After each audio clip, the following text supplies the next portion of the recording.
Hi, Lucinda.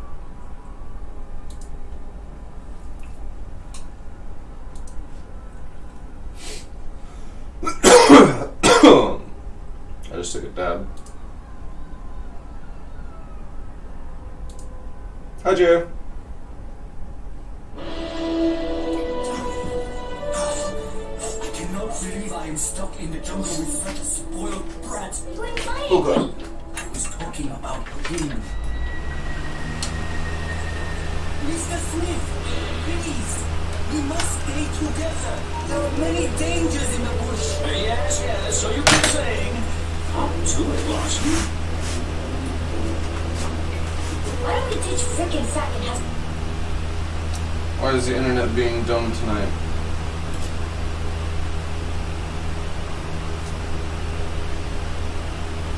Also, we somehow lost a big chunk of silver yesterday. Hopped off and I couldn't find it because I didn't feel good, and I was like, I'm not even about to look for this right now.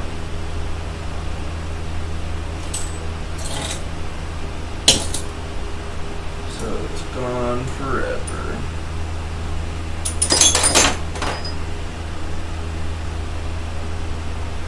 We got another chunk up here already though.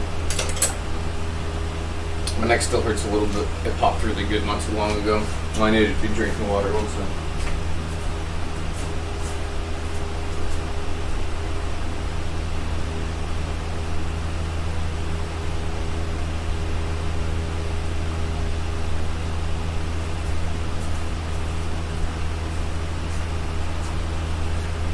Why is the internet being done?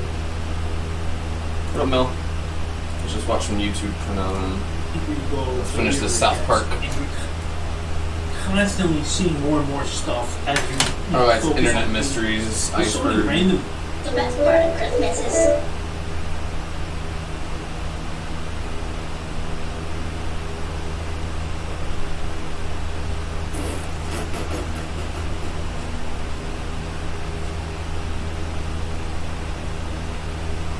The complete Five Nights at Freddy's story explained. It's an hour-long video.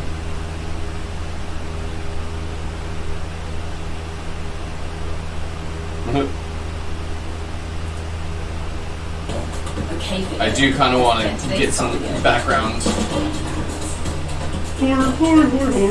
Almost there.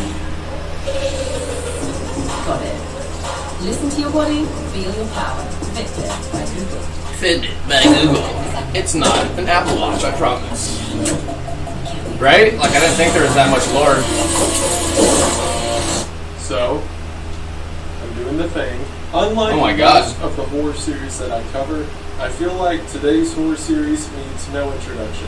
Five Nights at Freddy's has quickly become one of the most popular video game IPs ever. Five Nights at Freddy's currently has 9 games in its main series, Really? as well as over only a played dozen one. books written about it and countless fan games. Not only that, but even people who hate the games have to admit that it was probably the most impactful indie horror series of all time. And the craziest part about it is, to this day, no one really knows what happened. Like, if you play through the games, it's very clear that there's a story happening in the background. However, the gameplay always takes center stage.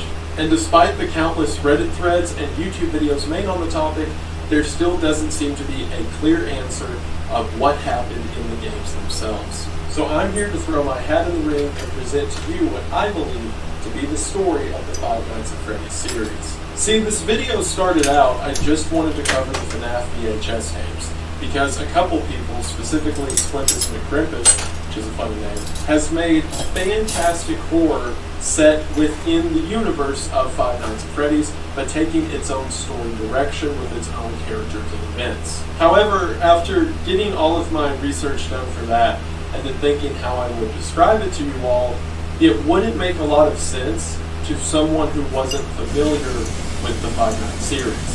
So I asked myself, what is the minimal amount of information I need to tell you about the Five Nights series in order for you to understand the VHS tapes?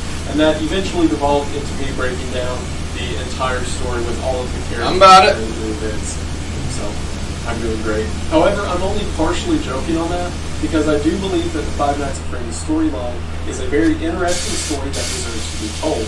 However, if you're familiar with the series at all, I'm then fairly you probably familiar know with that it. the problem with telling Not like the in story detail at all, but is like the story itself. I know See, about the it story enough. of the game takes place across the first 7 entries. The game's in chronological order, or at least my chronological order, because we can't even agree on when the games happen. But in my chronological order, it goes 4, 2, 1, 5, 3, 6, 7. Yeah, and the reason that it's so confusing for newcomers to the series to try to figure out what's going on is because anytime you search something like Five Nights at Freddy's Theory, there's videos from 5 years ago, whenever the 3rd game was out, so we didn't know the events in the 4th game were going to happen. But then the theories from the 4th game didn't know that the events of the 5th game were going to happen. So people kept trying to glue together a puzzle because all the pieces weren't out yet. But now I, in the future, with the privilege of hindsight, can put together the puzzle the way that I believe it was always meant to be viewed. And I'm going to do that in a kind of controversial way. I want this video to serve, again, not only as my take on the timeline for those out there who are a fan of the series, but also as an introductory point so that new people coming in are able to view all the information and better understand the story. And when you look at the entire series as one narrative, I think it becomes far more interesting and far more terrifying. So in order to achieve both of those ends, and again putting emphasis on the fact that this is a clean story that deserves to be told, I am simply not going to explain myself. At least not entirely explain myself. Like, several of the things on this board go against the majority of the community's interpretation of what happened. So Okay, whenever that's I have a fine. Can you get on with, like, I'm going explaining to it? explain it. Stuff like that is cool. More, I think they're really cool. And if any of this sounds cool to you, stick around after the ad as we're going to get into pretty much the entirety of the Five Nights at Freddy's series. The first thing to understand about the Five Nights Jesus, at Freddy's that was literally at its core, it's that way too long of an intro, my guy. those two people are William Afton and Henry Emily. Henry and William were business partners, and they went in as partners together on a new branch of children's entertainment. This new style of children's entertainment would be demonstrated on their first business venture together, a restaurant known as Fredbear's Family Diner. With later entries of the series, as many people have pointed out, you could think of the restaurants as a sort of Chuck E. Cheese establishment. The kind of places that would have singing animatronics, as well as arcade games and pizza parties for children of all ages. However, at least in the beginning, Fredbear's wasn't like that. It was a much smaller establishment that boasted 2 animatronics. The down-to-earth, homey nature of it is even present in the name of Fredbear's Family Diner. It certainly seems like a passion project, not only in the name and very nature of a children's entertainment business, but also in the attitudes of the 2 owners. From everything we see later in the series, it seems like Henry was the business and managerial side of the partnership, while William was more interested in the day-to-day operations and specifically the construction of the animatronics. What made these animatronics unique, and the thing that set their business apart from other competitors, was the addition of something William dubbed as spring-lock suits. The core idea behind a spring-lock suit is that it is initially a normal animatronic. However, if someone were to twist the gear on the back of the costume, the animatronic parts would slip to the sides and allow a worker to step inside of the animatronic itself and use it as a costume. Whereas at other establishments, the children would see an animatronic on stage and then a worker would come out to serve them pizza in a kind of dollar store mascot version of the costume. At Fredbear's Family Diner, they could watch the animatronics get off stage themselves and come play with the kids. It seems like in the beginning that was part of the goal for William, to keep the magic alive in the mind of the child. And in the beginning, it seems that they had such humble beginnings that William and Henry were the people running the costumes themselves. Despite being owners, they would take the time to step into their own respective spring-lock suits and go play and entertain the children. Henry would pilot the restaurant's namesake, the Fredbear suit itself, whereas William would slip into the secondary mascot of the business, a golden rabbit costume which would later be known to the community as Spring Bonnie. Perhaps part of this dedication to the project came in the form of their own children. William having 3 children himself, Elizabeth, Michael, and Evan, and Henry having 1 daughter by the name of Charlie. I know that in the books it mentions Henry has a son as well, however, he's never mentioned anywhere in the games. So again, I'm just talking the games because of this stuff here. Something that I want to mention really quick on this timeline is if an event is inside of a red box, that is a definite year that event happened. There's not a lot of surefire times we get in the series, so the few that you see with the red box are times we know this happened on this day. The blue boxes are more so guesstimates. In other words, the thing I'm about to talk about says 1980, but it could have also been 81 or late 70s, or the year doesn't really matter, 1980 is the guess.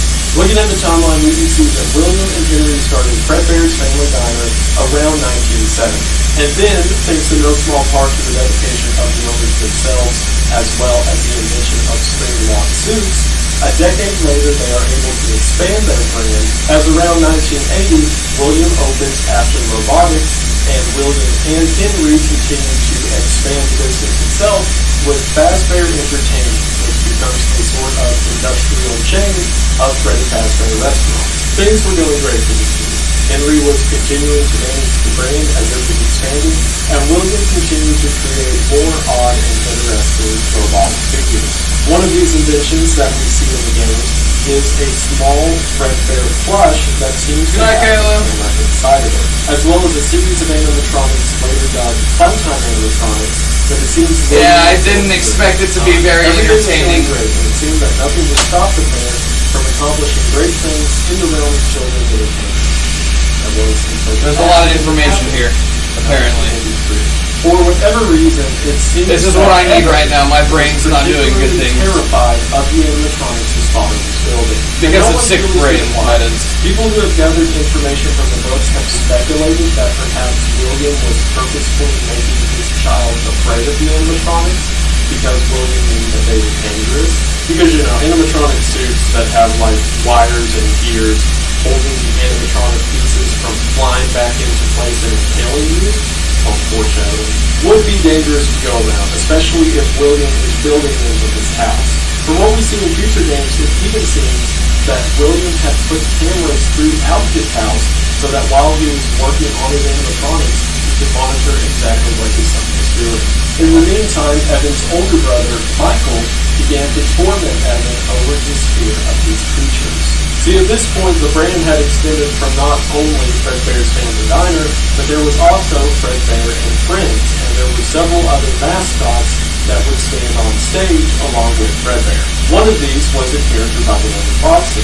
So, Michael would wear a Foxy mask and begin tormenting his brother because he thought it was funny. William didn't seem to mind this, perhaps even encouraging it, as he saw it as another way to keep his son safe. The events of Five Nights at Freddy's 4, which again according to me is the earliest game in the timeline, followed the nightmares of young Evan Afton.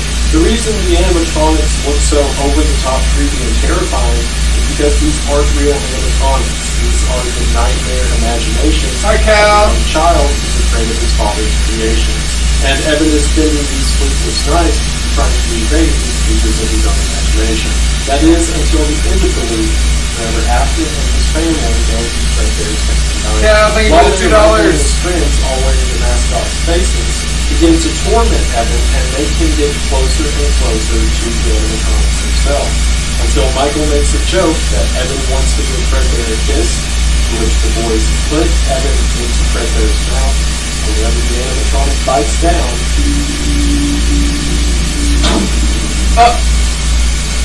Evan doesn't die yet, at least not immediately. His family rushes him to the hospital where he remains comatose for the next couple days.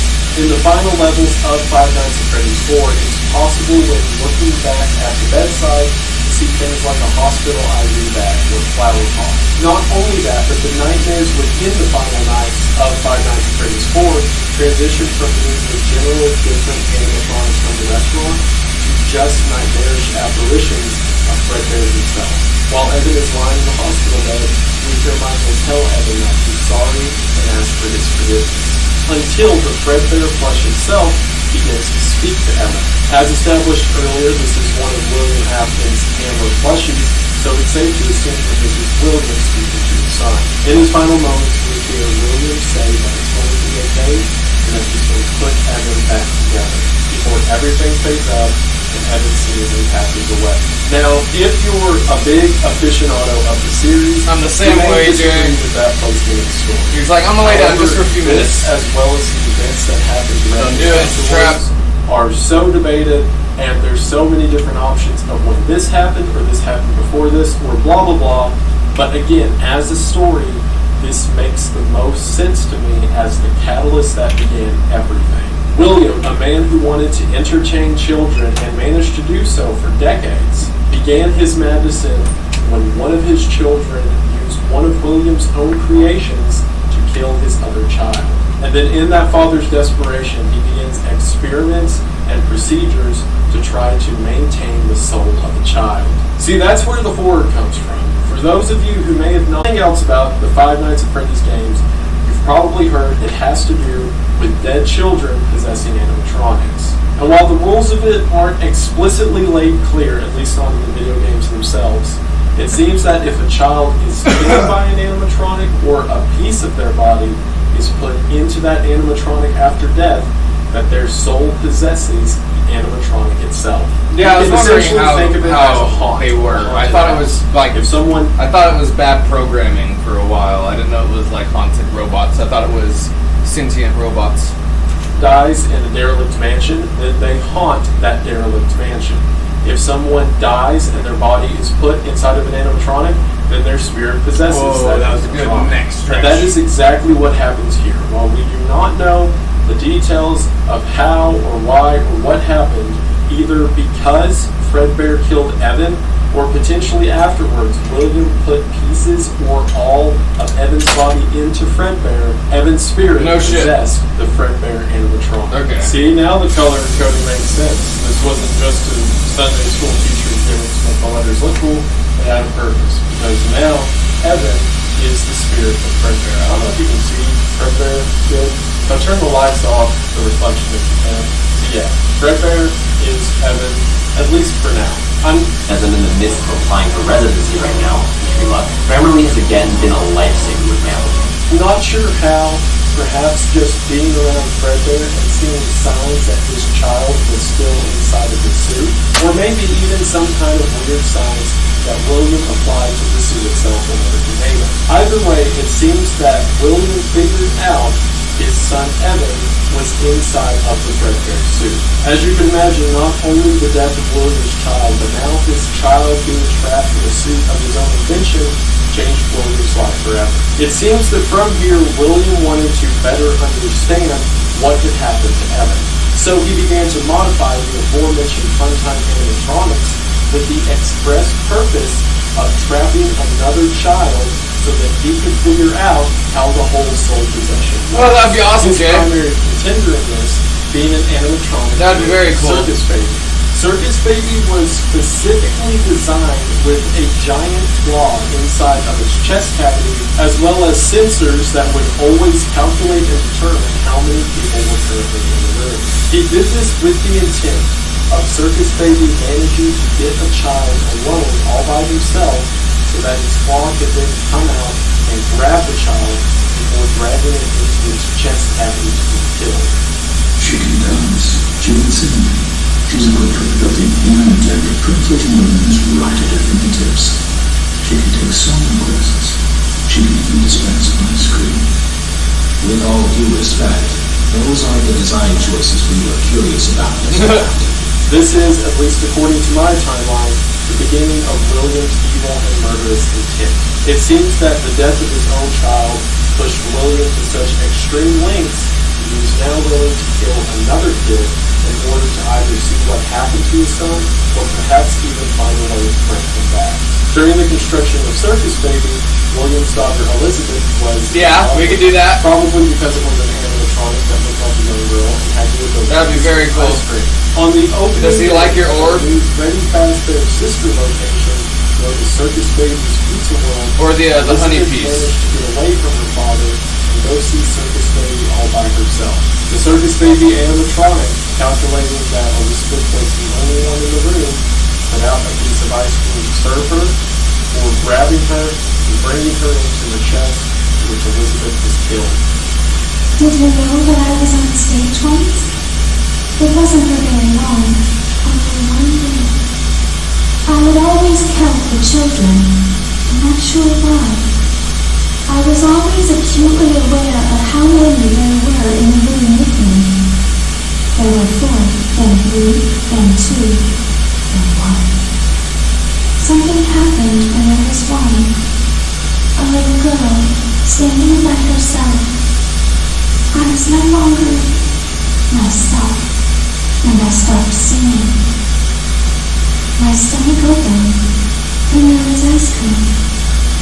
I couldn't move, at least not until He's stuck she it in his stopped shirt dancing. pocket. I love that. There was screaming for a moment, but only for a moment.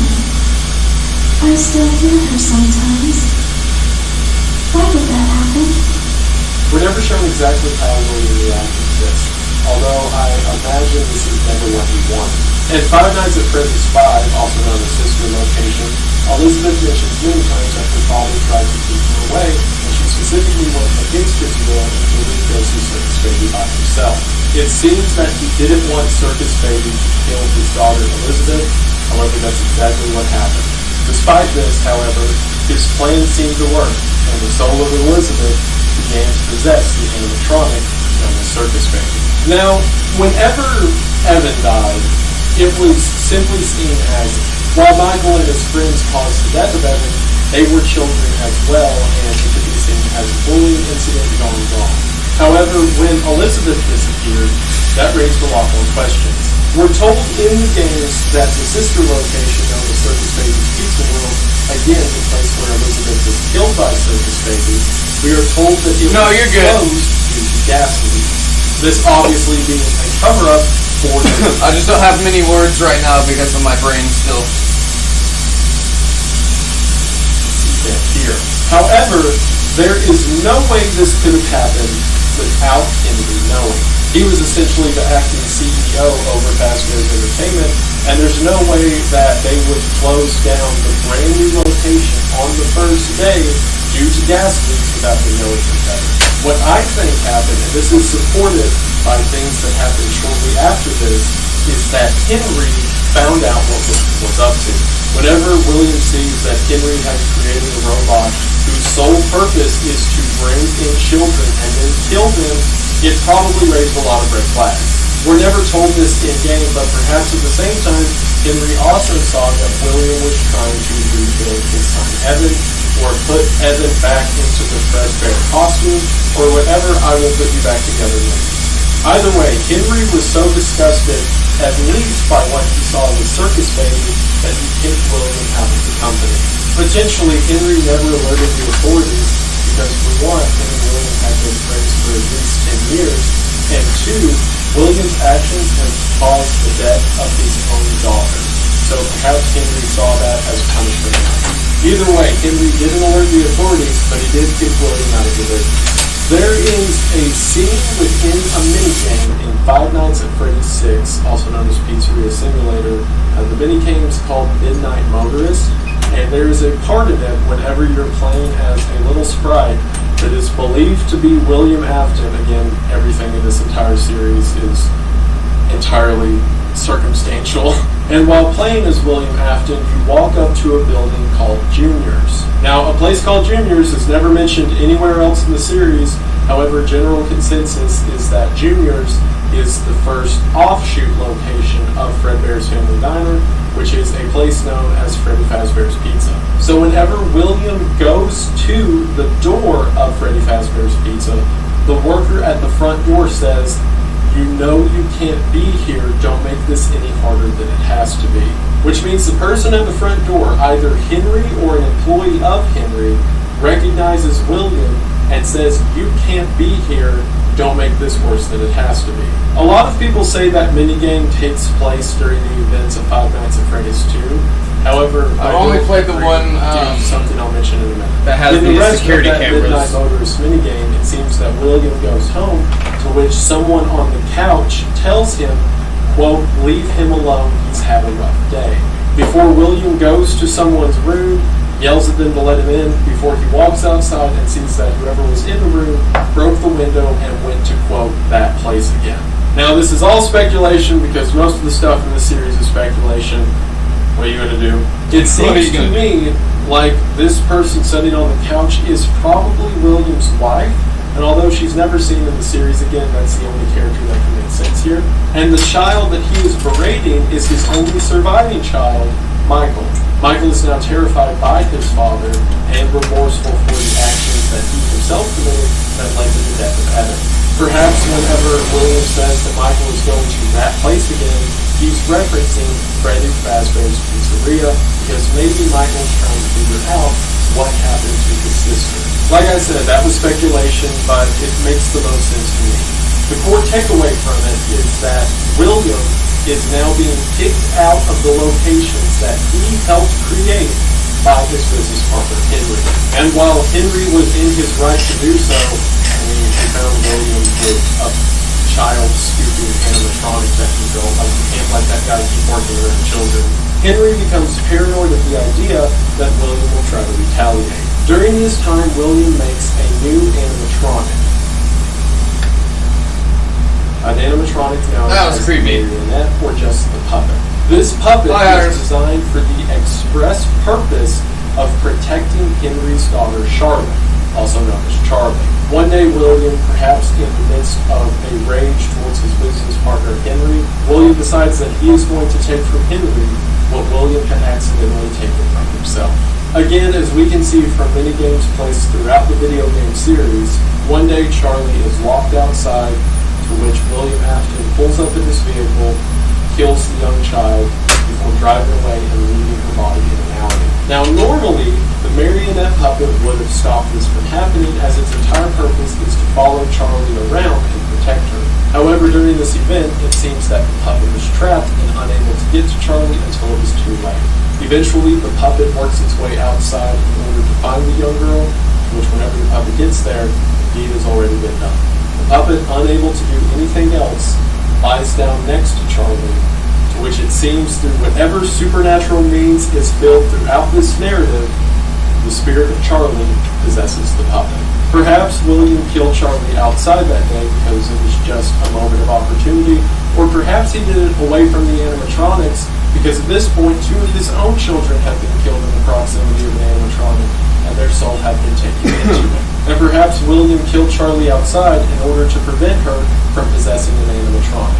However, despite his efforts, as noted here, the spirit of Charlie now possesses the marionette puppet. I like the idea of Charlie being the first murder victim of William, not only because it matches the story more and it makes the first intentional kill more purposeful, but in the events that follow, the animatronics are only possessed because the puppet attaches that spirit to each animatronic. So in order for any of the victims to possess future animatronics, the puppet has to be there first. Not only that, but a line that Henry says in Pizzeria Simulator heavily implies that his child was the first victim of William's killing spree. Not until I undo what he has done and heal this wound. A wound first inflicted on me, but then one that I let bleed out to cause all of this. So due to Charlie's death, the restaurant is shut down. A rich and complex taste that only a few can appreciate, and has allowed the great complexity comes great reward. A couple years later, it reopens as the new and improved Freddy Fazbear's Pizza. I think it is shortly after the reopening of Freddy Fazbear's Pizza that the missing children's incident occurs. For those that don't know, there is a mention in the first 5 Nights at Freddy's game, and at the time this was the only war for the overall series that we ever got, in which a newspaper clipping says that 5 children went missing at Freddy Fazbear's Pizza, and that's the reason it got shut down. That Freddy Fazbear's Pizza that got shut down because 5 children went missing is the current pizza place that I'm talking about in the timeline. And I'll pull the timeline back up in a second to look at, but I want to add the final names to this board first. But in short, we have the original Fredbear's Family Diner, and then we have some restaurants like Circus Baby's Pizza World that opened and closed, and maybe some other projects that we're not told about in the series. But after Fredbear's, we get Freddy Fazbear's Pizza. Charlie is killed outside of it, so it is shut down and now reopened. It is shortly after this reopening, I think the missing children's incident occurs, and here's why. Whenever you are playing as the security guard, a man by the name of Jeremy Fitzgerald, in Five Nights at Freddy's 2, phone guy, or the guy who is giving you the instructional messages over the phone, says that you are at the new reopened Freddy Fazbear's Pizza. This is the one that I played. And over the course of that week, he says that an investigation is taking place. Okay, so just to update you, there's been somewhat of an investigation going on. We may have been closed for a few days ago. Now we know that the events of Five Nights at Freddy's 2, that week that you're playing as the security guard, take place in 1987. Most people say that the missing children's incident happened before the old restaurant was ever shut down, or in other words, around the same time that Charlie was killed. However, that wouldn't make sense if it's a current ongoing investigation. Think about it. If the children disappeared in 1985 and all that time had passed, why would the investigation now just be starting in 1987? We know that the investigation is not over the fight of 87 because that happens at the end of the work week. Also, to make sure everyone's still in the loop, in the original Five Nights at Freddy's game, which takes place after the events of Five Nights at Freddy's 2, I know that prequels and sequels all over the place. The phone guy in the first game mentions that the old location, the location from Five Nights at Freddy's 2, was shut down due to something known as the Fight of 87, in which an animatronic bit out someone's frontal lobe. And it used to be on the walk record today, too. It was the fight of 87. Yeah. It's amazing that the human body can live without the frontal lobe, you know? So a lot of people say, oh, well, the investigation that's happening over the course of Five Nights at Freddy's 2 is the Fight of 87. But like I said, that happens to Jeremy Fitzgerald, the security guard you play as in Five Nights at Freddy's 2, at the end of the work week. So what is the investigation happening over the course of the week itself? Well, on the fourth night in Five Nights at Freddy's 2, the phone guy says there is an investigation happening. On the fifth night, he says that the business is on lockdown. And then finally, on the sixth night, he says that you're not even supposed to be here. Someone used one of the yellow suits in the back, and now none of the animatronics are acting right. Okay, so just to update you, there's been somewhat of an investigation going on. We may have been closed for a few days ago. Hey, people look back and okay. From what I understand, it's still on lockdown. No one's allowed in or out, so further contamination previous employees. What on earth are you doing there? Did you get the memo? The place is closed down, at least for a while. So you want to do it. We had a spare in the back, yellow one. Someone used it.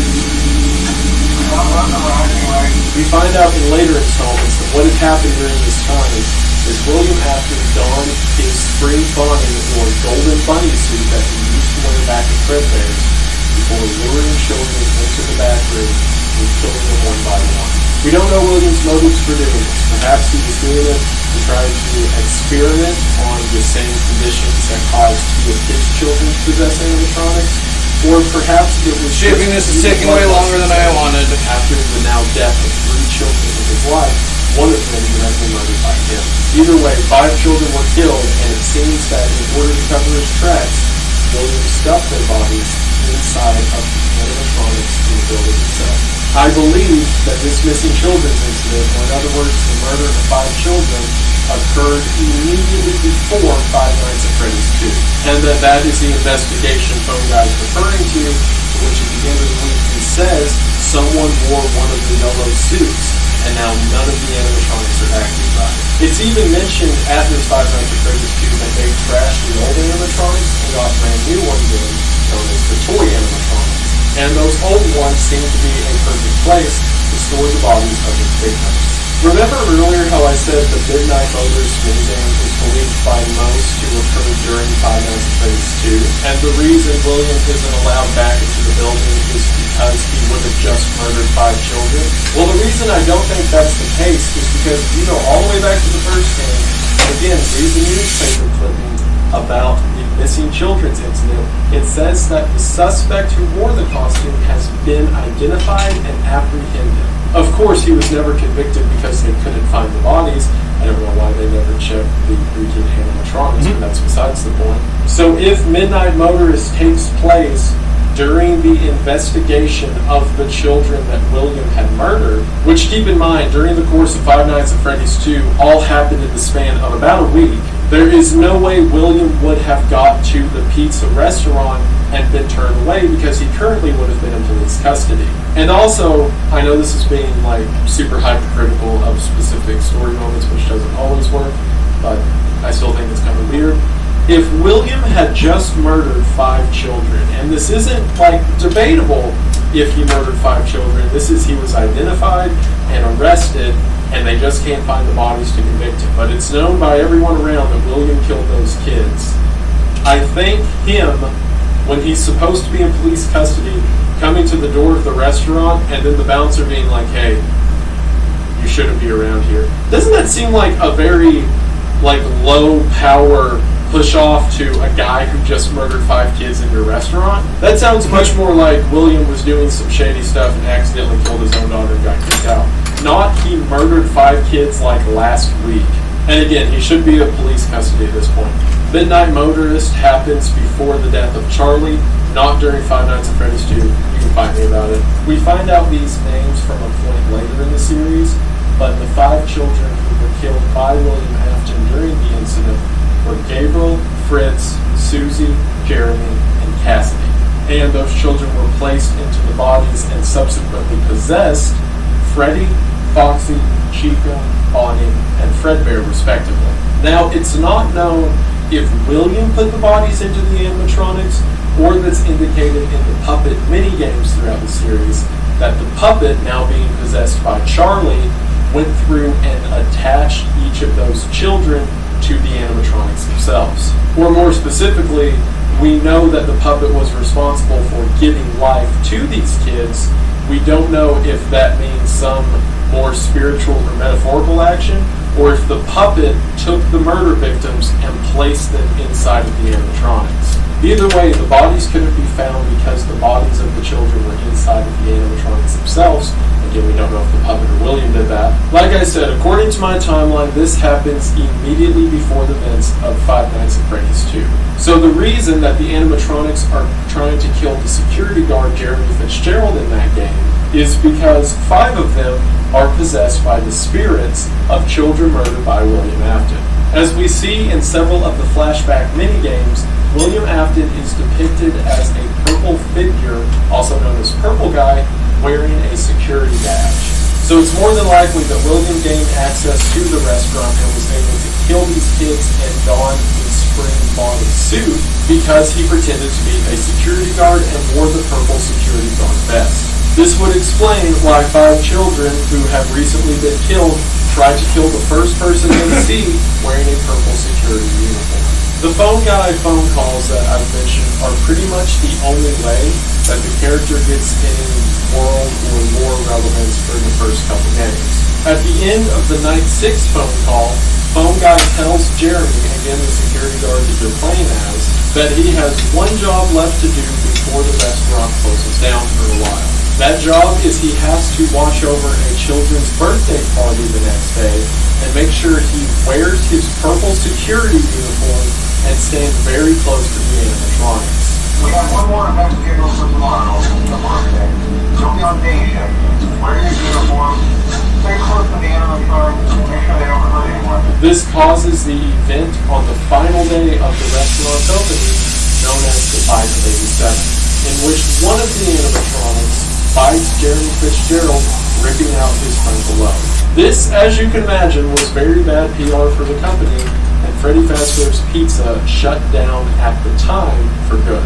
And then on the 7th night, the final night of the original Freddy Fazbear's Pizza is open, a new security guard comes in to work only one night by the name of Fritz Smith. Fritz is never mentioned anywhere else in the timeline, although it's weird that in a restaurant where people are actively dying due to the animatronics, some random guy would come into work one night. For reasons I'm going to explain later, I I believe Fritz Smith is an alias for Michael Afton, who is now out and trying to find answers to his father's wrongdoings. The last thing I want to mention before I put the timeline back up is that if you'll notice here, Cassidy is said to possess Fredbear. But if you'll also look up here, Evan is also possessing Fredbear. All the animatronics in the series that have been possessed can move around on their own free will except for Fredbear. The primary belief for this is, if you'll remember, the Fredbear costume is both a costume and an animatronic. So if you were to have it set on costume mode and just laying in a corner and someone's to possess that, they can't move and are essentially stuck inside of a decrepit mascot uniform. Whereas all these other ones who are possessed are functioning animatronics and are able to move about on their own free will. In the Five Nights at Freddy's survival logbook, yes, that's a real phrase I just said out loud. Without going into all the specifics, it seems that there is a conversation taking place between two hidden authors on the pages themselves. For example, there will be faded text asking, "Do you remember your name?" and then responses written in the text elsewhere in the book.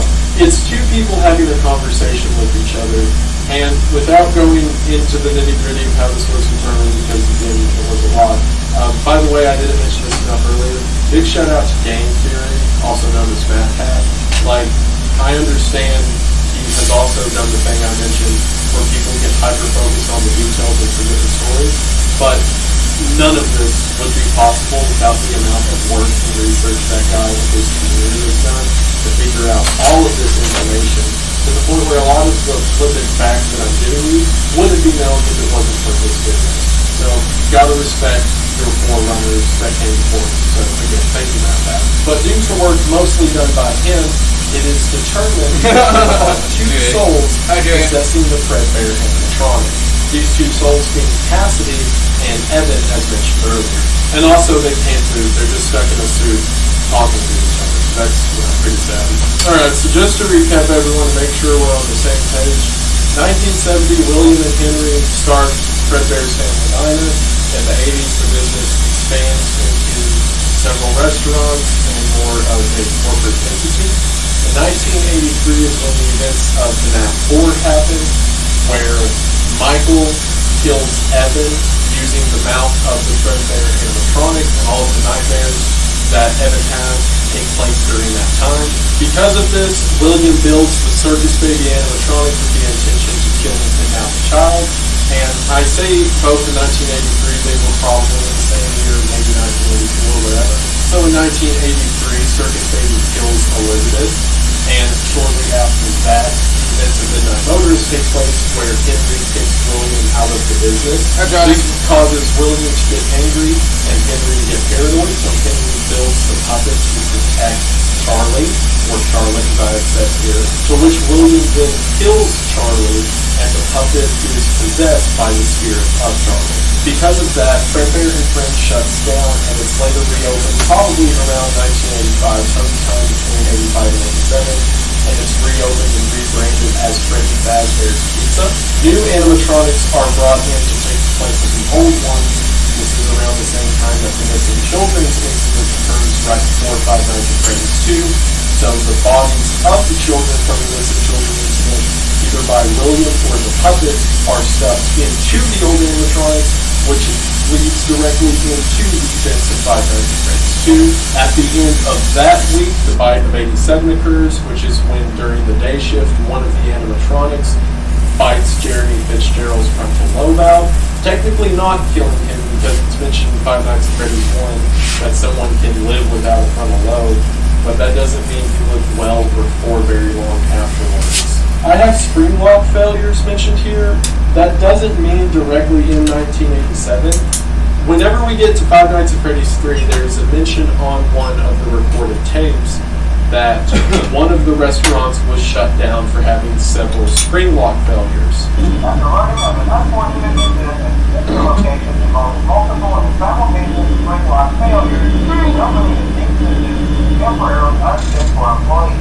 And then finally, on the final night that the original Freddy Fazbear's Pizza is opened, Michael comes to work as the night guard on night 7 under the alias of Fritz Smith before he is fired when the place is shut down. You good? Did that all make sense? We good? Good, because now I'm on to the first game. Same thing as always, No, I'm not Johnny. kidding. Millions find a low-cost health Not feeling too great. care Don't have many words. so they can enjoy more visits and have less to worry about. Feel like a million and find your plan during open enrollment. Healthcare.gov is here for millions like you.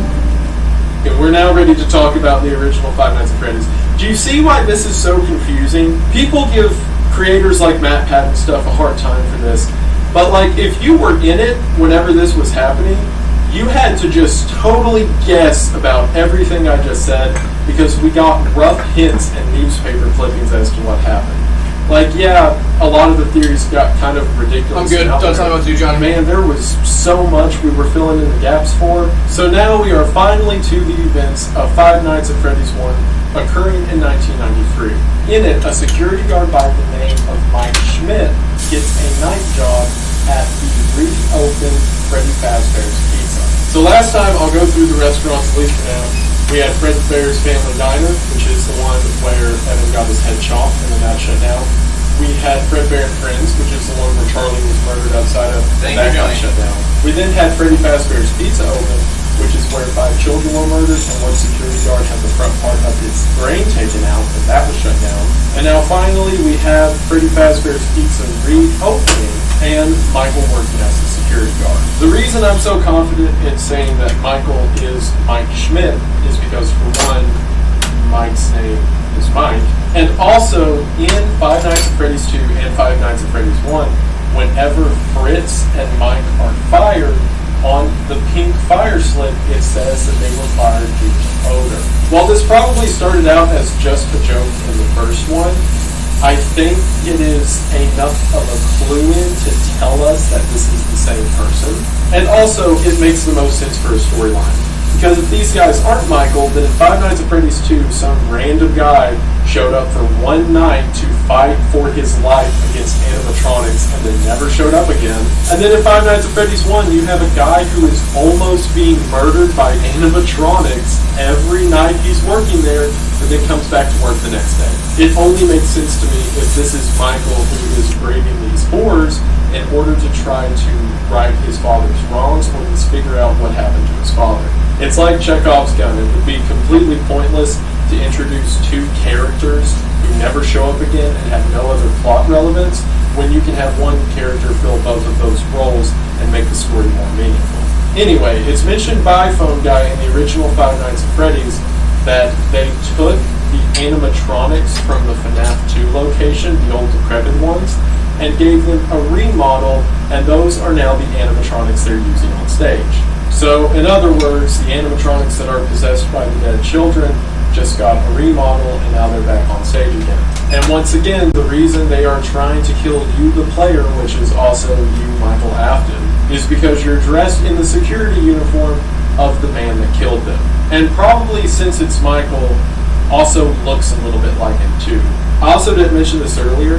There's a lot of people who say William's real tally is like 10 children that he murdered. However, that doesn't show up anywhere in the story, and the main reason they say that is so all of the animatronics that try to attack you in Five Nights at Freddy's 2, the toy animatronics and the old ones, are all possessed, so that would make sense. However, it's mentioned by the Phone Guy in Five Nights at Freddy's 2 that the toy animatronics have a facial recognition system that is connected to a criminal database so that they will be able to alert anyone or know if there's any predators among the children. At least that's what Phone Guy says, who's to say they can also attack people linked to that database. And since the puppet was there at Five Nights at Freddy's 2, remember the one that started all of this, and we know that the puppet can manipulate animatronics, at the very least Charlie put the bodies of the children into the old animatronics so that they'd be possessed. What's to say the puppet didn't change the facial recognition so that they would just kill anyone in a security guard uniform? Again, that would also explain the bite of 87. And, especially when you see where the story goes from here, and very specifically where the story ends, it doesn't make any sense if there's, another 5 children whose souls are just out there somewhere. It makes a lot more sense if the only children Michael killed were Charlie, and then the 5 children at the Five Nights at Freddy's 2 location. Also, everyone wants to say, all the theories I looked at, that William killed a bunch of kids down here, I guess he was in like a silly boogaloo. Because everyone tries their hardest, and I'm not talking about anyone specifically, this is just like the general air from the community. Everyone tries so hard to make this story as one-dimensional as possible and just say, William, bad, he killed kids here, he killed kids again, and that's it.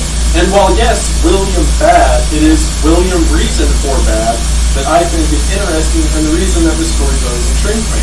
His son was killed by his other son using an invention of his own making, and then he lost his mind trying to figure out how his son's soul could be preserved that led to the death of his daughter and then everything afterwards. The story becomes much more interesting when you view this as humans with motive rather than just insert generic bad guy, kill child on the scene here. Anyway, so the events of Five Nights at Freddy's 1 takes place, in which you can see the 4 animatronics, Bonnie, Chica, Foxy, and Freddy coming to kill you, as well as apparitions of Fredbear, known to most of the community as Golden Freddy. Whenever you take into account that Evan could be the spirit inside of Fredbear, it becomes much more impactful whenever Fredbear says, "It's me," to Michael after. Because that is Michael's younger brother, who he killed, pointing out to him, "It's me," over and over again before killing him in his office. It was, if you lose the game. But during this entire time, William is released by the police. Again, they have the camera footage of him being the last one seen with the children, but they can't find the bodies and can't hit anything on him.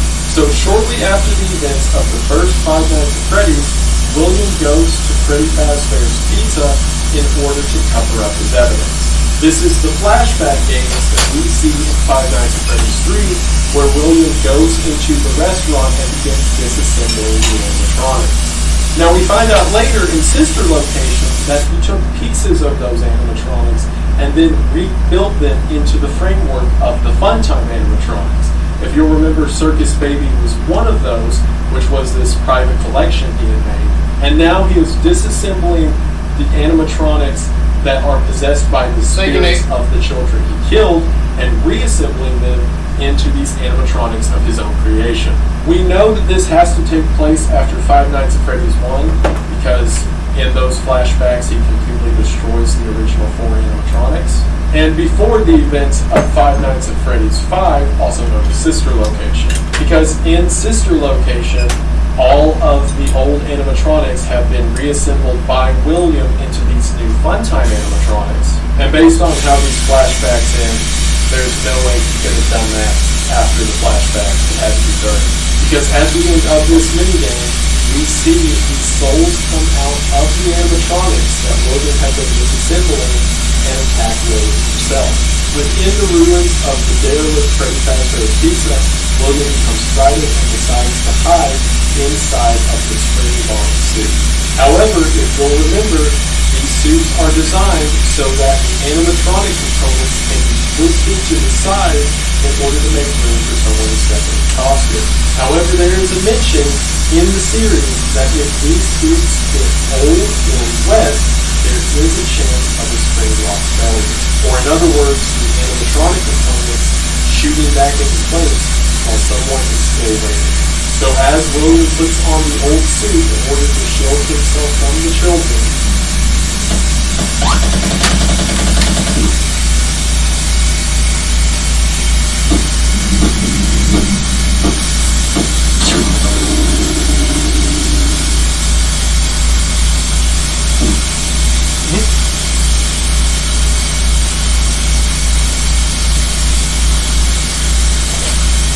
he is killed by a spring lock failure. And as the spirits of the children he murdered slip away, William bleeds to death in the now abandoned Freddy Fazbear's Pizza.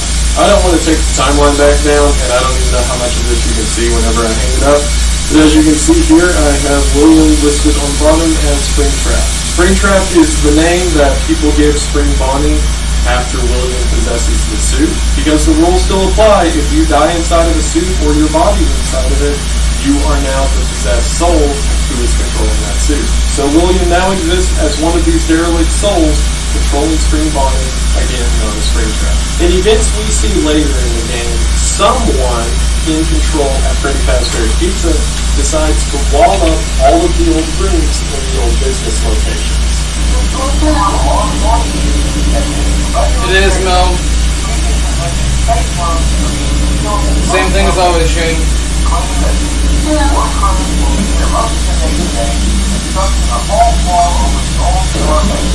That someone most definitely has to be him.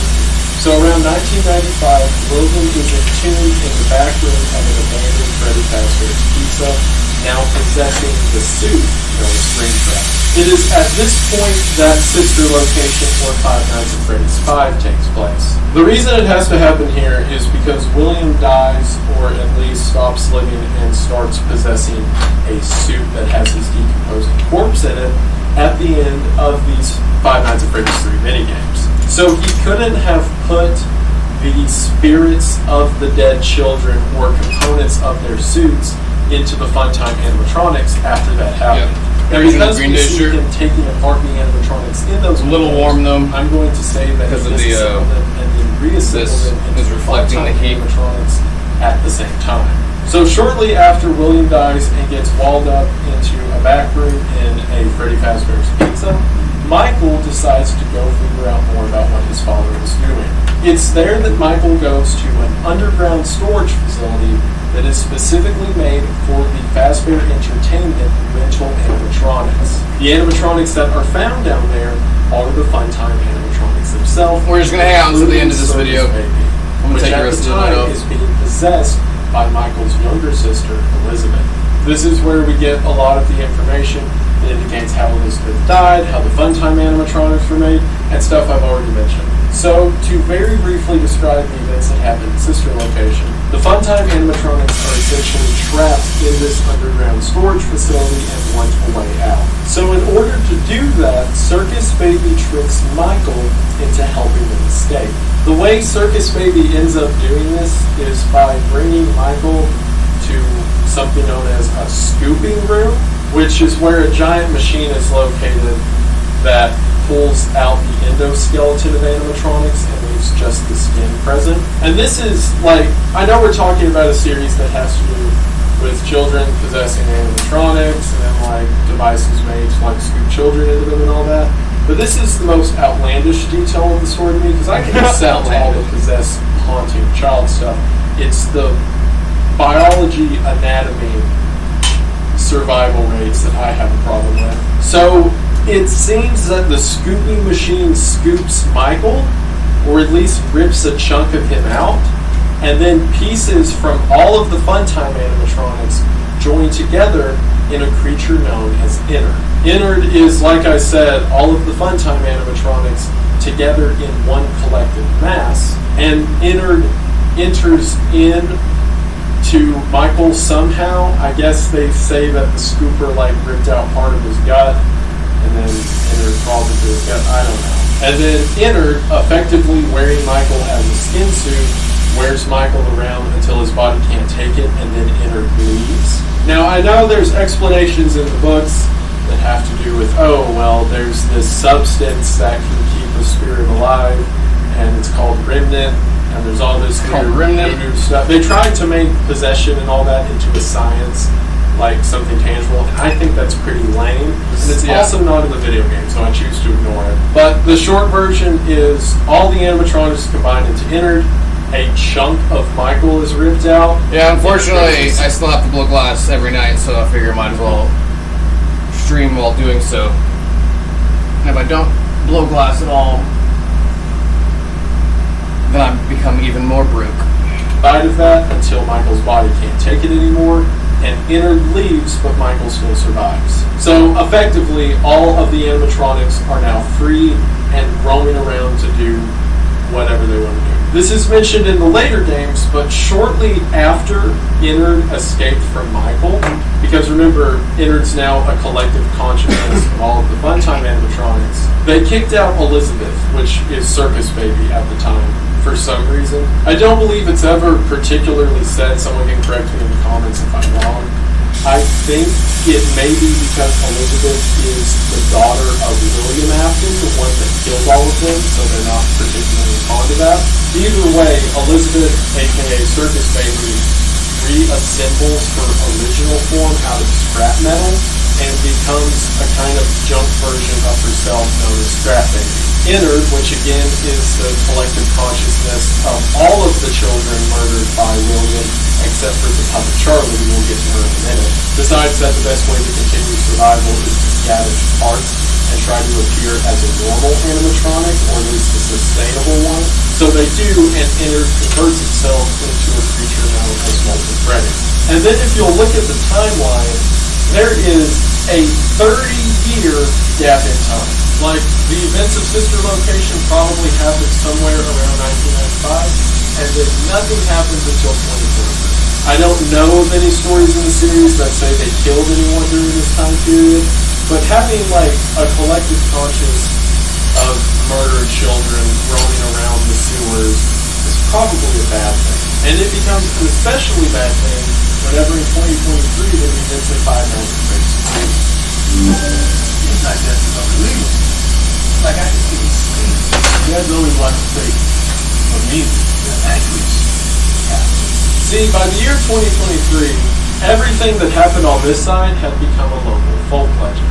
It became a big story of, oh, here's the abandoned pizza place where all those children were murdered. So they took an abandoned Freddy Fazbear's Pizza and remade it into a spooky horror attraction known as Fazbear Frights, where at the attraction they get a bunch of old Fazbear Entertainment merchandise and hang it up everywhere in order to give the whole creepy abandoned pizzeria vibe. This is all well and good until the phone guy says that they recovered a full animatronic that was locked up in one of the walled-off back rooms. But I have even better surprise for you. You're not going to believe this. We found one. A real one. And sure enough, that animatronic they found was William Afton, still alive and possessing the animatronic that is carrying its own corpse that for the past 30 years has been stuck in a walled-off room. So the people of Fazbear Frights think this is a great find and decide to set it up as part of the attraction, and that's where bad things happen. Michael gets the security position at Fazbear Frights, again trying to figure out what's going on. Keep in mind, 30 years have passed too, so at this point he's a fully grown man who's determined to figure out what his dad did. Father. It's me, Michael. I should be dead, but I'm not. I've been living in shadows. There is only one thing left for me to do now. I'm going to come find you. I'm going to come find you. And throughout the course of Five Nights at Freddy's 3, we get the full story of what happened to William Afton and how he came to possess the Springtrap animatronic, yada yada, until on the final night of this Fazbear Frights location, it seems that Michael tries to burn down the building with his father in it. However, it doesn't work, and William manages to get free after 30 years of being locked up. So now, by the year 2023, we have William, who is running around as the animatronic Springtrap. We have Molten Freddy, which is the collective conscious of all of the children William killed, again, except for Charlie. We have Charlie as the puppet, also running around doing God knows what. And we have Circus Baby, who was kicked out of Molten Freddy and is now existing as her own animatronic. So this is probably bad, having all of them run around doing their own thing, especially now that William's free to do whatever he wants. And it seems that Henry, who at this point has been quiet for a pretty good while in the story, has decided that he's going to do something about it. So Henry opens up a brand new restaurant, Freddy Fazbear's Pizzeria, opening a restaurant under a title that up until this point, as seen by Fazbear Frights, has some pretty bad blood attached to it. However, Henry doesn't care, and it seems he's just starting another pizza restaurant, to which Michael is immediately hired as security guard. As soon as the restaurant is open, old animatronics start to show up in the back alley of the restaurant. There is another aspect to your end-of-day routine, and that is inspecting and salvaging any animatronics found in the alley outside the back door. Things are found here quite often, and while we aren't sure why, what we do know is that they can be used for parts, which can mean a much-needed revenue boost before starting your next day.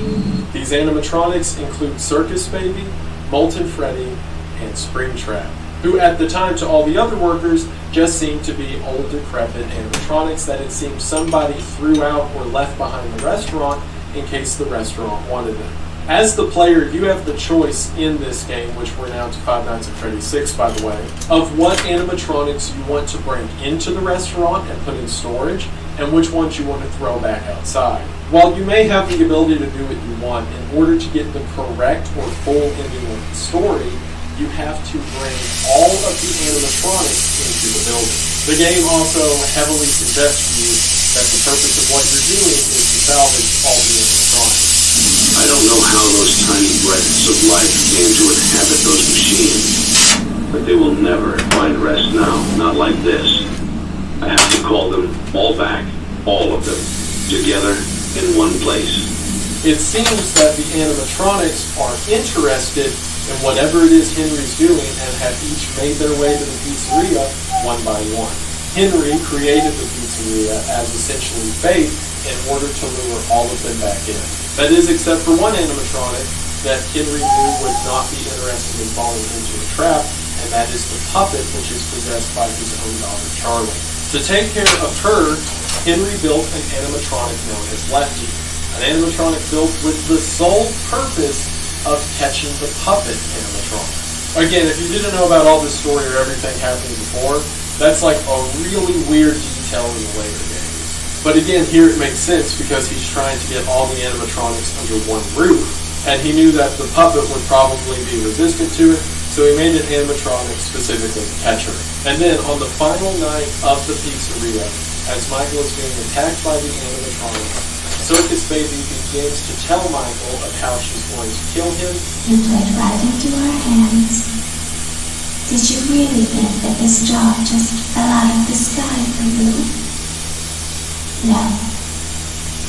This was a gift for us. You gathered them all together in one place, just like he asked you to. All of those little souls in one place, just for us.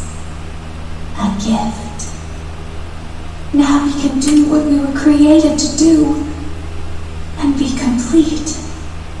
I will make you proud, Daddy. Watch, listen, and be full. Before she is cut off by Henry, now making his presence known. And you know what? Rather than describing what happens next, I'll just let you hear for yourselves. Connection terminated. I'm sorry to interrupt you, Elizabeth, if you still even remember that name, but I'm afraid you've been misinformed. You are not here to receive a gift, nor have you been called here by the individual you assume, although you have indeed been called. You have all been called here, into a labyrinth of sounds and smells, misdirection, and I like the voice too. A labyrinth with no exit, a maze with no prize. You don't even realize that you are trapped.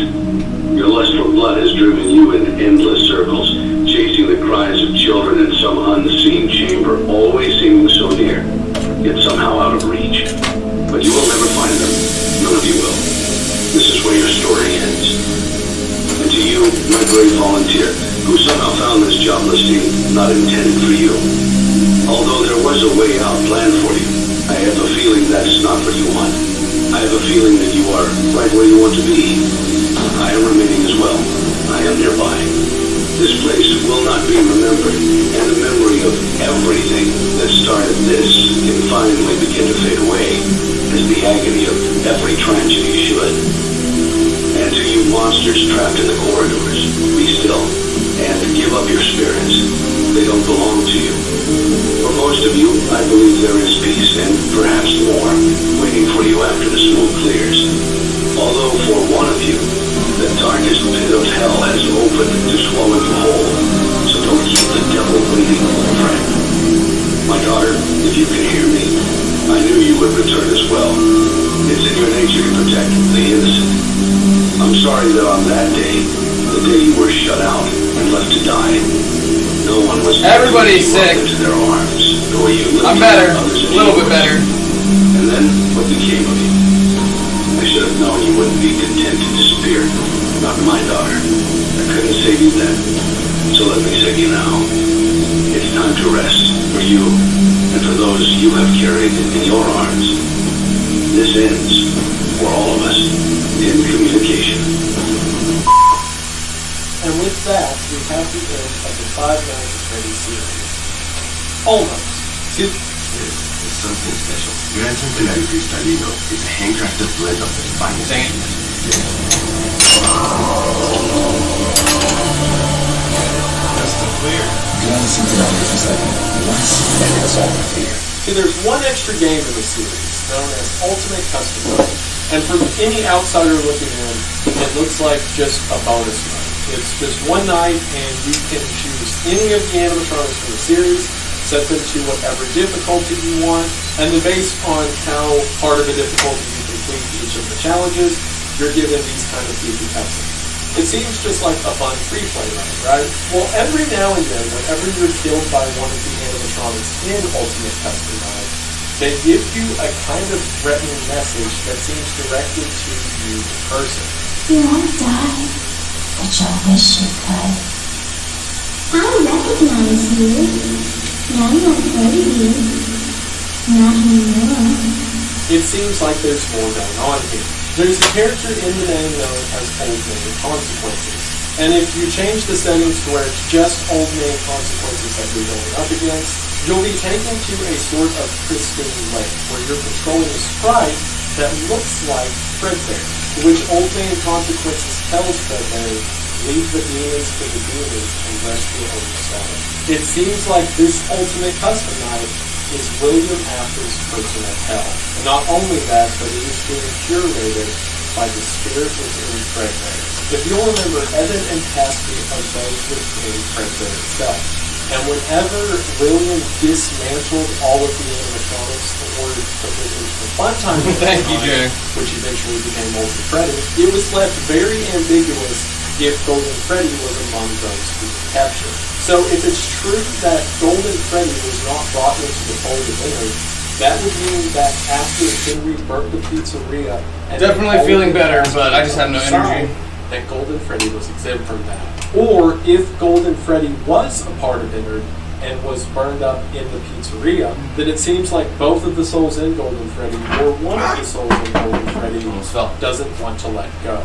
Now there's a lot of evidence to say that this spirit that is torturing Michael is the spirit of Cassidy, the other one possessing Fredbear along with Evan. The reason for that is some of the animatronic voice lines in Ultimate Custom Night refer to the one you should not have killed. And that couldn't be Evan because William didn't necessarily kill Evan, Michael killed Evan. However, I really want it to be Evan who's torturing William for eternity.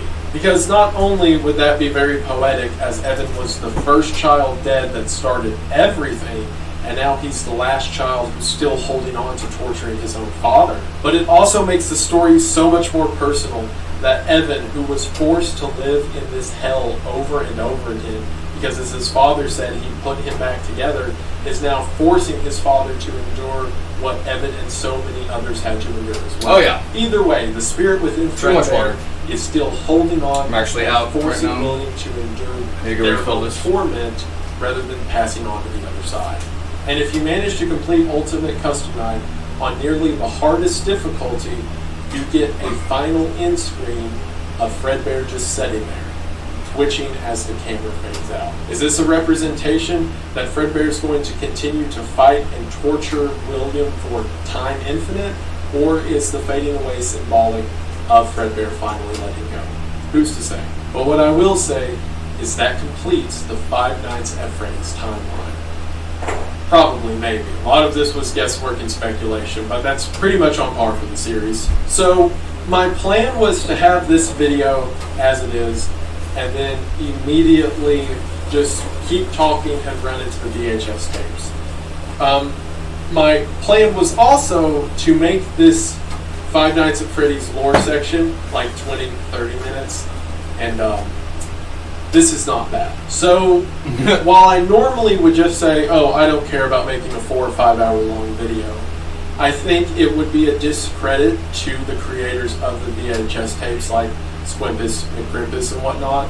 If I put Squimpus, the VHS McGrimpus. tapes now, after what's this going to be, like an hour and a half, 2 hours of video, and then start talking about their content, because their content's really cool, and I want to give it the attention. I want to know what the VHS tapes Not are now. because We we'll might just be stay talking out for an hour longer. and a half, and then I'll talk about those guys. And also, a lot of people wanted to see the FNAF timeline or my take on it anyway, so this wasn't like lost time at all. So I think what I'm going to do is I'm going to just upload this video as it is, just like the Five Nights at Freddy's story, and then right after I get done recording this, because I already have all the notes and stuff put together for the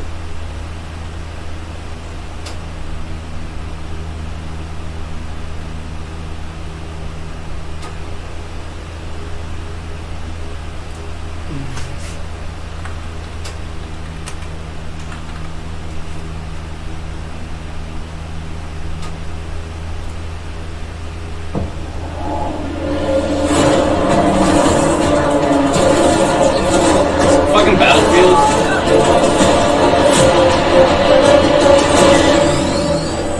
Oh yeah, the new update has a fucking railgun. Hey, it's Ryan Reynolds. As owner of Hi, Google, Ryan. my goal is to spend as little as possible on things like Hello everybody, today we are going to talk about the Five Nights at Freddy's VHS tapes. Recently, I don't know how recently since I'm recording How both of recent them was it? back-to-back, but recently I should have put up a video that goes through the timeline and story of the Five Nights at Freddy's video games. And if you're like me, the more interesting aspects of those video games are the nuanced details about the murders themselves and the killer, William Afton. It's an interesting branch of horror that doesn't get explored a lot, especially not in video games. And while the concept of a murder, mystery, haunting, poltergeist, animatronic thing may seem common by today's standards, that's because of the effect the original Five Nights at Freddy's had. However, if you agree with that, then you also probably feel that the games didn't do that concept justice. And if that's the case, then I am more than happy to introduce you to the VHS tapes. See, what I like about the Five Nights at Freddy's series is even though there are these connecting lines that tie in a greater story to the plot being told, there's also enough wiggle room for you to let your imagination run with what exactly happened to these children or how gruesome the events were. And that sweet spot is right where the VHS tapes are located. The majority of the VHS tapes that you're going to find on YouTube focus on the actual terror of the individual and why these concepts are scary from a horror movie standpoint. That may not make a lot of sense now, but I guarantee you it will by the time we're done with this video. I primarily want to talk about the VHS tapes from Squimpus McGrimpus. Yes, that is the name of the YouTube channel, and yes, it is he. Squimpus has constructed a world that uses the Five Nights at Freddy's world as a starting point, but then begins to build. Well, that sounds really good, actually. As a matter of fact, several of the scares and I've had the concepts cheddar ones in before. Squimpus' series Or are so the known white cheddar throughout ones. the fan base that I'm sure there's plenty of people who think the thing from his VHS tapes are part of the mainline story. And that's not a joke. I've seen the audio clips from Squimpus' series get used on, say, TikTok, and people in the comments will say, oh yeah, that's from this game in the Five Nights at Freddy's series. And that's because Squimpus, I'm going to continue to say that name as much as possible, as a fan of the original series, knows what kind of content resonates with the people who found it interesting. And on top of that, I'm going to link a massive playlist of FNAF VHS creators in the description, because this is really an entire corner of YouTube that has a lot of potential that I feel is often overlooked. So if that sounds interesting, stick around after the ad as we're going to get into the horrors of the FNAF VHS tapes. But before we get into all the narrative, so whenever I say things like the puppet or William Afton referring to the killer, I'll briefly describe it here, but if you want to fully understand what that means, I did a big video that will be around somewhere before this that goes into the whole story of the Five Nights series, and if you don't care that much about it, just I guess, I'm sorry. The first video is the Fazbear Entertainment video manual. This seems to be an instructional guide for the workers at Fazbear Entertainment on how to clean the animatronics. It starts out normally telling them to disconnect the head and arms of the animatronic until it gets to the torso, at which point we see a censored image of Freddy's chest with small blood splatters around the censored box, before the voice directing us tells us to climb inside and accept our fate before the image cuts. If you were to go straight from the Five Nights at Freddy's video games into this VHS series, this is the first time you would actually see a mention of a child being inside of the animatronics. Like I mentioned earlier, this is a concept from that is terrifying, and now someone is actually putting it to flesh. No pun intended. In the next video, Bonnie joint movement testing. This dude's got 2 million subscribers. A movement demo of Bonnie the animatronic. We then get your standard fare cut to face or jump screen, yada yada, before we see the puppet screaming above a gift-wrapped box. And out of the box jumps Freddy, ending the video. Again, if you're familiar with the mainline series, then you know that the puppet is the one responsible for catching the souls of these dead children. Flaming Hot Funyuns causing the possession are also in the very first good. place. These first 4 tapes are kind of just setting that up and showing the different characters before the story begins to tell its own narrative. In the third video, Sound Response Check, we are told that sounds will play as we watch Chica respond to the audio that she's hearing, until the text glitches out. In other words, we don't know where Chica is supposed to be staring, to which she is then looking straight and music begins playing. We then hear dialogue from Chica, in which she says that this music makes her feel better. She then gives a rather haunting account of how one time she saw a bird asleep in the snow, and that's what nightmares are about. You can't breathe in the snow, and right here where Chica is now, she can't breathe. We then see the image of a sad girl before it cuts to a censored image of what is probably a bird asleep in the snow. The reason I enjoy this specific VHS series is not only for some of the character building, it is kind of like found footage, episodes, but because in the main Five Nights at Freddy's video games, the concept of murdered children being forced to possess a metal animatronic suit is kind of just mentioned that he's got 2 million subscribers, and that was because I saw it down here, not because I noticed the fucking play buttons. Flaming Hot Funyuns.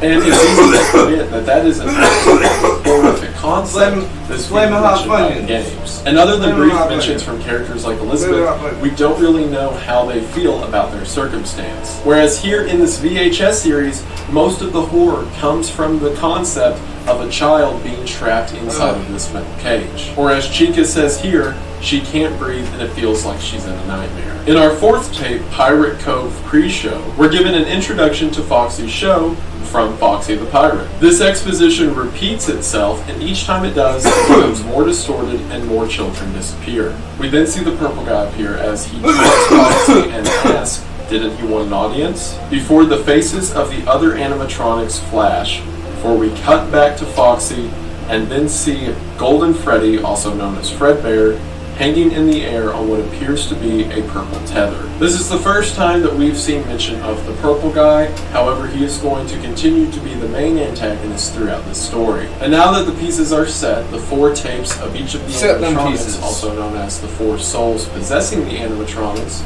we can now start with the narrative itself. In the next video, titled Non-Existent Video, we see a commercial for Fredbear's Family Diner. We see both of the original golden animatronics, Fredbear and Spring Bonnie, as we're being told of how the spring lock suits work. We then see the Fredbear animatronic with blood covering its mouth. This is in reference to something known as the Bite of 83, in which the first victim of the entire series was killed when his brother Michael shoved him into the mouth of the Fredbear animatronic. We then see a message that's being delivered directly to us, telling us that we recovered the 4 tapes in the empty heads of the animatronics. In other words, the 4 previous videos in the series. Before being told that now we have found the 5th tape. The 5th tape being that of Fredbear, potentially the soul of Michael's brother who was killed inside of the Fredbear animatronic. The messages then begin to tell us that before our brother died, something else happened at that restaurant. This means that we are most likely Michael Afton viewing this video, meaning that our father is William Afton, the killer of the Five Nights at Freddy's series. We then see a video of a spring lock incident. In other words, an incident in which someone is wearing a spring lock suit and the animatronic components shoot back into place, killing the user. We are then told that that happened to our father as well, confirming the suspicion that we are Michael Afton and our father is the killer, William my Afton, fucking thing. now dead, possessing the spring-locked rabbit suit. The message then says, "I'll show you as the puppet's face fades into view." If you'll remember, the puppet was the very first victim of William Afton, meaning that all of these tapes are an attempt by Charlie, also known as the puppet, who was the first victim of William Afton, now trying to convince us, Michael Afton, the son of William, to kill our father. This is confirmed as the puppet shows us Fazbear Frights and tells us that our father is still alive and can the suit. We're then directly called Michael and told that our brother will forgive us for what we have done. If you'll remember, Michael is responsible for the death of his youngest brother at the hands of the Fredbear animatronic. Meaning that now, Charlie, controlling the puppet, is in the same plane of existence as Michael's younger brother controlling the Fredbear animatronic. And they are trying to convince Michael to kill his father so that their souls can rest and pass on to the other side. In the next video, Night Security Training video, we see an instructional guide of how to operate the cameras and doors in the night security position. However, when we reach the part telling us how to operate the lights outside of the doors, we see a brief flash of Springtrap, aka William Afton, standing outside. We then see purple letters that say, "I am here, I'm in the back room, please help, I just want to see my son." Again, if you're familiar with the series, then you'll know that William Afton has been walled off, sealed away in the back room of Freddy Fazbear's Pizza for the past 30 years. So while the souls of the dead children are trying to convince Michael to kill his father, Michael's father William is trying to convince him to let him out. Through these VHS tapes, we see a battle between these two entities in order to win over Michael. Not dumb. Winston. Yeah, You liking that script I sent? Yeah, I'm loving the detail.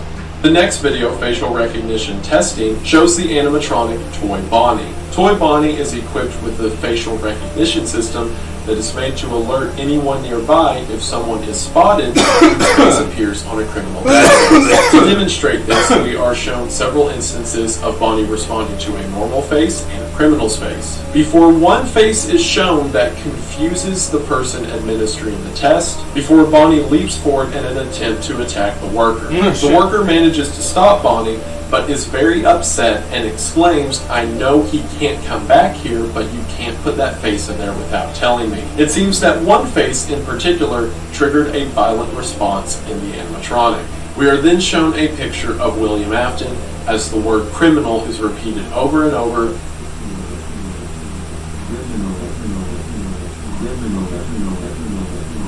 Lemon. Before he transforms into the visage of the purple guy. Purple The reason guy. the animatronic attacked the person administering the test is because the face that was shown was the face of the animatronic's killer. Or, if you wanted to be more technical, the killer of one of the other animatronics that made the facial recognition software freak out, but potato, same thing. The next video, titled Security Footage, is possibly my favorite in the entire series. It's simply a conversation in the dining hall of Freddy Fazbear's Pizza between the Bonnie and Chica animatronics. In it, we learn that the name of the child who is possessing Bonnie is Lucas, and Chica, as we'll find out later, was the younger sister of Lucas. Throughout the conversation, we see Lucas depressed and sad as he begins crying given his situation. Chica, very heartbreakingly, tells Lucas that it's okay and one day they'll go to heaven because they're supposed to. To which Lucas replies, "I'm so glad you don't know what's really happening,"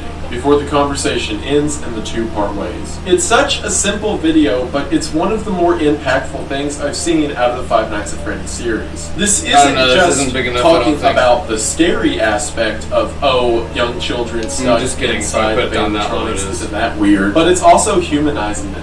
And in this incredibly sad instance, we see a young girl tell her older brother that it'll be okay This is because heavy. they're supposed to go This to is heaven. not. At this point, they would have been in the animatronics for about a decade. That is, if we're going off the original timeline. And I know this isn't some series, but close enough. And to see like real visceral, depressing horror like that is something I would expect out of a series with this concept. In our next video, Company PSA we see a video directed towards members of Fazbear Entertainment. They refer to the spring lock accident at the previous locations, i.e. the animatronic suits failing and killing the person inside, before stating that all of the spring locks have been removed and now animatronics and costumes will be kept separately. The tape tells the worker that if ever asked about the Fredbear or Spring Bonnie suits, just say that they simply do not exist. The camera then cuts to Fredbear talking. At this point, it's confirmed to us that the spirit inside of Fredbear is Michael's younger brother. Michael's younger brother, talking to Michael, which is us viewing the tape, says, "I thought you loved me, you said you were sorry, but I know you're lying," before saying, "I don't love you, and I'll take you with me." This is very different from what Charlie the Puppet said earlier in the tapes, where Charlie said, "Your younger brother will forgive you for what you did." As we can see here, Michael's younger brother still doesn't forgive him for causing his death in 1983. In the next video animated cartoon, it starts out as a normal Freddy Fazbear cartoon. That is, until the tape begins to get glitched whenever they come to dinner and see that there are 6 chairs, but only 4 slices of pizza made. This again being a reference to the 2 spring lock animatronics who are now discontinued. In the cartoon, Chica is then lured away from the group before a door slams and we cut to the much more decrepit, monstrous version of the Chica animatronic. This most likely being a reference to how the young girl was lured away so many years ago. We then see an argument between Charlie and Michael's younger brother inside of the Golden Freddy suit. Michael's younger brother tells Charlie to stop trying to give the others hope and tell them that Michael will free them. Charlie concedes and admits that there is no hope and they're never getting out. During this time, we're given the names of the other victims within the animatronics, as Charlie says that she is sorry to Nicole, Lucas, Angie, and Benjamin. So despite William and Charlie each trying to leave messages for Michael in order to get him to help them, Michael's brother still doesn't forgive him for causing his death and has convinced the puppet to stop trying to convince him to help the others. In the next video, Memories, we begin with normal images of old Fazbear locations before we see an image of William Afton as we hear his hidden confession tape. 3 cases of 1 to 1 case of 2. All of them added up to 2 weeks prior to witnessing the children of Freddy's. That was me. I'll elaborate on that later. The voice acting for this is fantastic, by the way, and I'm almost tempted to just play the entire thing here, but the link will be in the description. You need to experience it for yourself. In the confession tape, William says that Michael murdered his youngest son, Joseph, meaning we now have a name to the spirit possessing the Fredbear animatronic. William had always hated Michael and became furious that Michael killed the one son he cared about. William wanted to kill Michael every day since, but knew that if he did, he would immediately be caught for the murder. So William explains that he began murdering other children in order to get over his obsession with killing Michael. The tape ends as William addresses Michael directly and says that he checks the position of this confession tape every day. So if Michael's listening, you better make sure he puts it back just right. This is not only incredibly menacing, the entire motive and description of voice acting and all of that William Afton gives in the story, but also the way that he addresses Michael directly, implying that even if Michael figures out that his dad killed these kids, no one's going to believe him because his dad has made sure all of the ends are met. And it paints a horrifying picture of something I never really thought about in the series, and that's the position of Michael growing up, potentially knowing that his father had murdered all these people. And it not only enhances this story, but makes the original Five Nights games more effective. Because imagine if the reason Michael was so determined to do this is because he knew for so long and didn't do anything about it, or if he had just lived in terror of his father growing up. It does what I think spin-off and supplemental material should do, and that's create an interesting story while also enhancing the original story as well. In the final video finale, we hear audio logs of William speaking to himself after being trapped within the spring lock suit.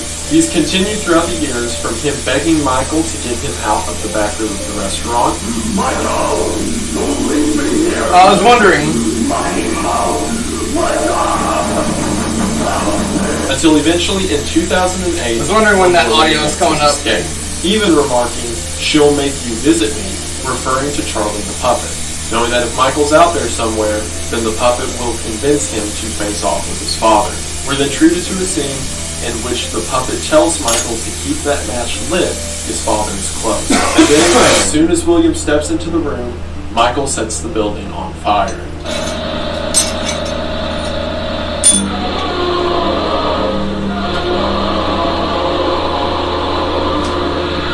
As everything burns, the screen fades to white, and we then see the obituaries of the lost children. But in doing so, he took his father with him and released the souls of the trapped children. And with that, we have the ending of the Swimpus McGrimpus Five Nights at Freddy's VHS tapes. Swimpus also has several non-canon MP4 tapes on the channel, which are creepy and cool, but don't really affect the story I just told. And I think that these are fantastic, and if you're going to tell an offshoot story to a series that is as established and well-known as the Five Nights at Freddy's, you might as well do it right. So, Squimpy McGrimpy. Oh, Squimpo McGrimpo.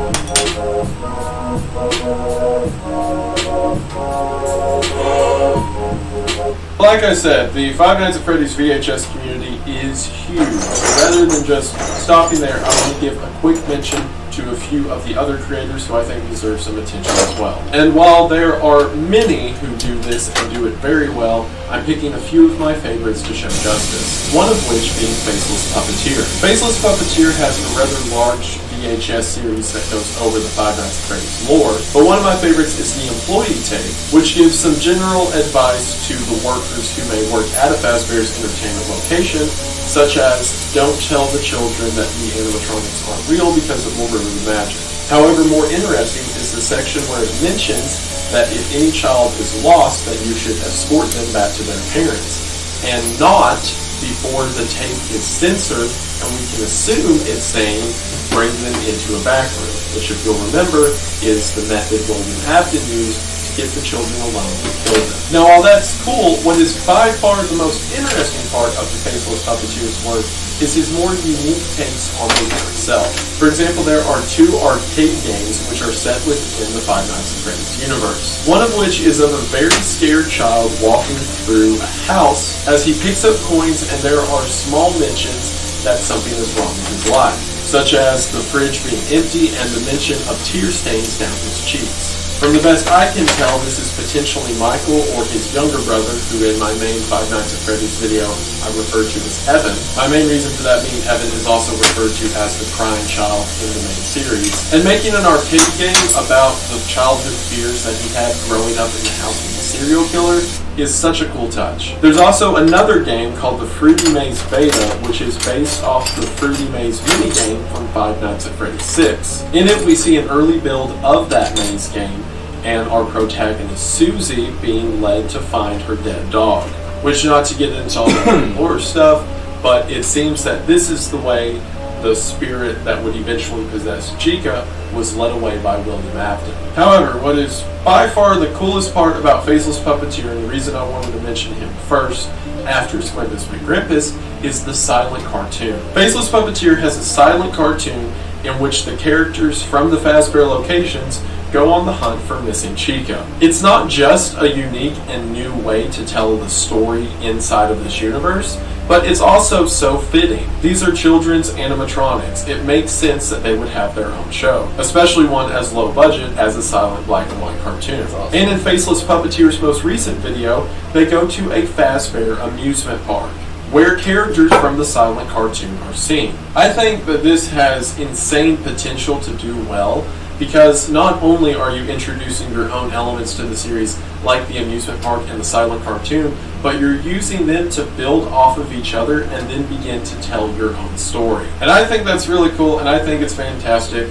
Him, as well as Swimpus and all the other creators I'm mentioning, will be linked in the description. Swimpus. But you really should check them out and keep track of whatever they've got coming next, because I'm excited for it. Another creator I wanted to talk about who is criminally underrated is Adam Simon. Adam Simon currently has 3 seasons of FNAF VHS tapes, with one preseason playlist as well. In the preseason, we see glimpses of what is most likely William Afton in his own personal hell. Something, again, that I mentioned in the main Five Nights at Freddy's series. Adam does a great job on playing with things that were briefly mentioned in the original games. Like, for example, at the end of Five Nights at Freddy's 4, there is a locked box that is shown at the end of a cutscene. And no matter how many times you click on the box or do whatever you want, the box cannot be opened, and there's a message displayed that says something to the effect of some things are best left forgotten or unseen or whatever it says. So we were literally shown a locked box and it was never opened. So in Adam's series, he says that perhaps that locked box was William Afton trapped in this kind of timeless hell. Not only does that make sense, but it satisfies a point from the original games that otherwise there's no explanation for. In Season 2, Adam talks about finding 7 lost tapes, and along with your standard scares that also enhance the story, like for example, there is one portion where it's talking about Circus Baby, and it shows a brief flash of Elizabeth's face. It seems that Adam is building his own world, and I'm excited to see where he goes from here. Also, looking at a few other creators, there were a couple other creators who mentioned finding lost tapes as well. And while I may be crazy here, I feel that there may be an interconnected story happening between these different YouTube channels. And if so, that's really cool, because Adam mentioned finding tape 2, and then another YouTuber mentioned finding tape 6. And if this is some big web to put together, and I do it, I'll make a video on it, or if anyone out there wants to go for it, because if so, I think that's really cool. The final one I wanted to give direct attention is Mini Bear, and yes, that's the channel's real name. From what I can tell, there isn't a direct storyline happening. There is one video that has the parentheses of canceled in the title that seems like it was beginning some narrative or some kind of analog horror setting. But other than that, it's just shorts that accent the series with these terrifying visuals. If Swimpus's videos added the narrative flair to the mainline series that I wanted to see, then Mean Bear's Then Mean Bear's videos add the more visceral or direct visual horror to it. Because yeah, it's never seen in the series, mostly because the series kind of got weirdly marketed to kids down the line for some reason. But the concept of decomposing bodies in an animatronic is gross and disturbing. And Mean Bear's visuals are gross and disturbing, just like they should be. And if you ever want to freak out your friends at 2 in the morning with loud noises and creepy faces, then Mean Bear's content is the way to go. Another creator I want to mention is someone by the name of Baddington. Whenever I began to research this video, there were a few videos that I had previously seen that gave me the idea to do this one. And a lot of those were these short clips of Freddy stalking a child in the back of pizza restaurant, or these incredibly detailed remakes of the Swimpus tapes. And through the research, I couldn't find the clips I was trying to think of. And then I come across Baddington. Pretty much everyone that I thought was creepy and gave me the idea to make this video comes from that channel. As with the others, I will link Baddington's channel in the description.